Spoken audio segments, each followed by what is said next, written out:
Are you feeling 22? I know I am. It's a brand new year, and with it comes a lot of excitement and energy around the possibilities and our goals and dreams.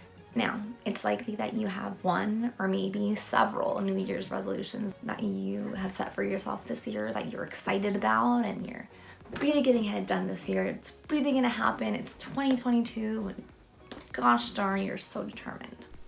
I hate to break it to you though, we don't have the greatest collective track record for achieving our New Year's resolutions. There's actually statistics around this, so get a hold of this. 60% of people abandon their New Year's resolutions within 6 months. And worse yet, within just a week, 25% of people say bye Felicia to their New Year's resolutions. Like, they're done. And that's why we tend to have the same resolutions year to year to year to year.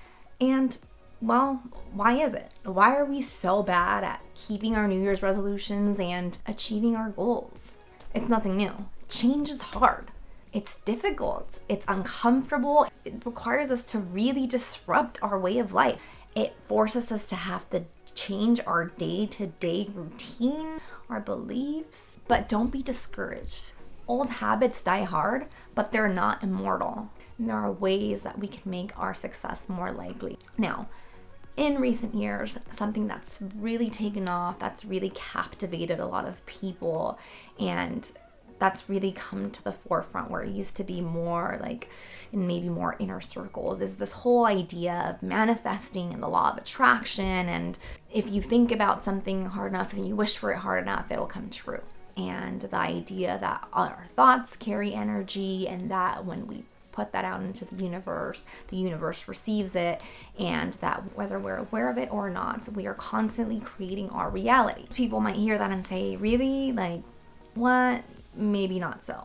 But there are actually things that manifesting encourages you to do that actually do increase your probability of success. They're changes that compound.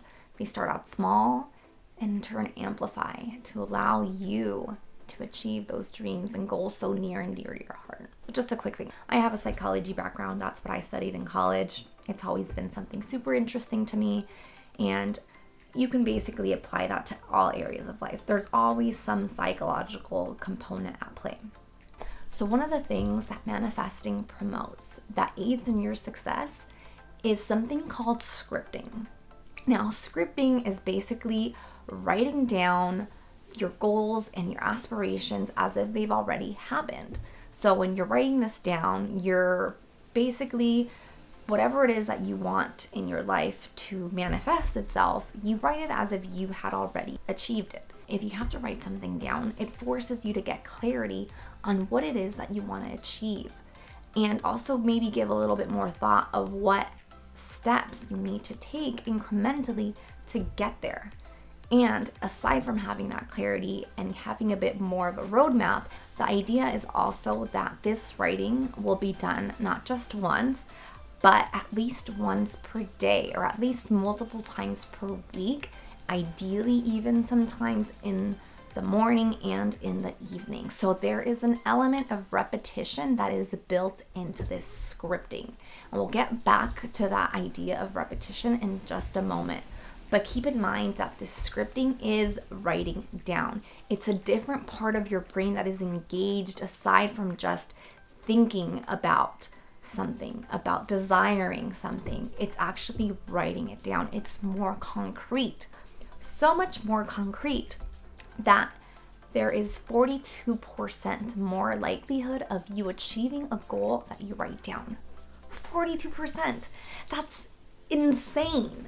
Like, already just writing something down amplifies your possibilities of success by so much. So make sure you write down those resolutions and any goal, really. Write them down. Write them down right now. Well, maybe not right this second, but definitely after this video. Make sure you write them down. It's one of the easiest ways to give yourself a leg up, because really all of these small things are gonna compound to tip the scales in your favor and really make your success that much more likely. So if you're getting value from this video, please go ahead and give it a thumbs up and subscribe to the channel. Another important ingredient in the manifesting formula is visualization. Now, this is beyond just imagining and thinking about what it is that you want to achieve. It's really immersing yourself in what it would be like and feel like and look like and taste like, and an all-encompassing experience of your senses of what it would be like to have already accomplished what it is that you wish for. It's getting all of your senses involved to really feel and to be in that moment. And being in that state of mind and that visualization, you're actually also creating new neurological pathways in your brain that actually cause us to release certain neurotransmitters or hormones that make us feel accomplished and happy and have a more positive outlook.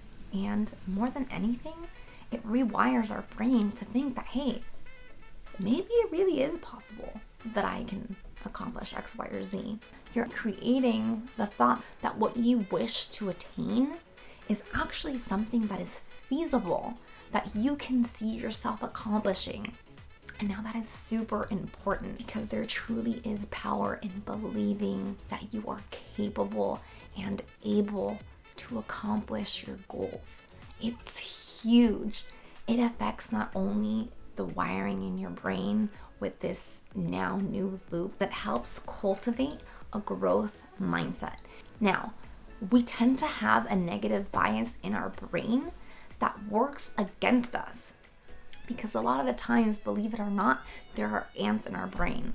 And no, I'm not talking about those kinds of ants. I'm talking about automatic negative thoughts, ants. What manifesting allows us to do is really reprogram that negative bias, because it's something that we're so unconscious about that is in constant repetition. When we think that, you know what, we just don't have what it takes to achieve what it is that we want, we're never going to be able to get that business going, it's just not in the cards for us, like we just don't have the right skill set or the opportunities, we don't know the people, then we're going to get stuck on that fixed mindset of things are just kind of the way they are. There's not much I can do to get ahead or change my situation. It kind of is what it is. And then we take failures and challenges as confirmation of the fact that, well, there's not much we can do to get out of our situation. That's just confirming that belief that we have. And so they become self-fulfilling prophecies. We get stuck in that loop. But with a growth mindset, we believe that we are able to change our situation. We can acquire skills and knowledge and opportunities and relationships that allow us to get closer to where we want to be. And that in turn also affects how we process situations, so that we don't view obstacles as ultimately prohibitive, but we can actually frame them in a way that allows us to see them as learning opportunities and small setbacks that aren't going to keep us completely from achieving what it is that we want. So the end goal can remain in sight. There's actually a quote that I really like, and it says, whether you think you can or you think you can't, you're right. So you're scripting, you're writing your goals often, and you're looking at them repeatedly, and you're visualizing, you're constantly seeing yourself achieving this, releasing these positive brain chemicals that make you feel really good and excited about these things that you're working toward. And it creates these neurological pathways in your brain that are like, yes, this is possible. So it helps shift that negative bias. So then what does it do? It also impacts your actions. Because you believe that it is actually possible to achieve and work towards what it is that you desire, you then start actually taking action, because you believe that that action will pay off. So then things change. You act differently. You might take opportunities that you might not have otherwise. Talk to other people that you might not have otherwise. Think about new ideas that you might have otherwise. That's why this creativity gets unlocked, because we feel uninhibited. There's real power in believing that we're capable of doing the things and achieving the things that we want in our life. It impacts our actions, and more dangerously, a lack thereof. Because a big piece that is often left out of manifesting is action. You can visualize all you want, script all you want, but if you don't take action towards your goals and your dreams, it's really, really difficult to fathom that they're going to happen. but you increase your likelihood of being able to take that action and be motivated to take that action. Because what it does too, it really carves out a space where it forces you to get in tune with yourself and really pour some positivity into yourself. It stops that autopilot that we're all constantly on, and it raises us to a higher level of consciousness of so many things that happen, so many processes and thought patterns that happen on a subconscious level that we are constantly operating. Because whether you want to or not, we are manifesting every day, because our thoughts and our beliefs, they have a huge impact on our actions. It actually highlights that we have tools and methods that we can use to stack the odds in our favor. And I want to leave you all with this, because sometimes we're scared to dream. The biggest risk in life is to risk nothing at all. Playing it safe is probably not going to get you to that promised land. You already have everything that you need to succeed. You just need to tap into that and really believe it. And remember this and take it to heart. You're never too old to set a new goal or to dream a new dream. So go after it. I believe in you. You've got this. You're going to slay 2022. Thank you so much for tuning in. If you've made it this far, you're awesome. Please give this a thumbs up if you found value in it, if you liked it. I hope you have a wonderful start to your 2022. I'll catch you on the next one, and may the scales of life tip ever in your favor.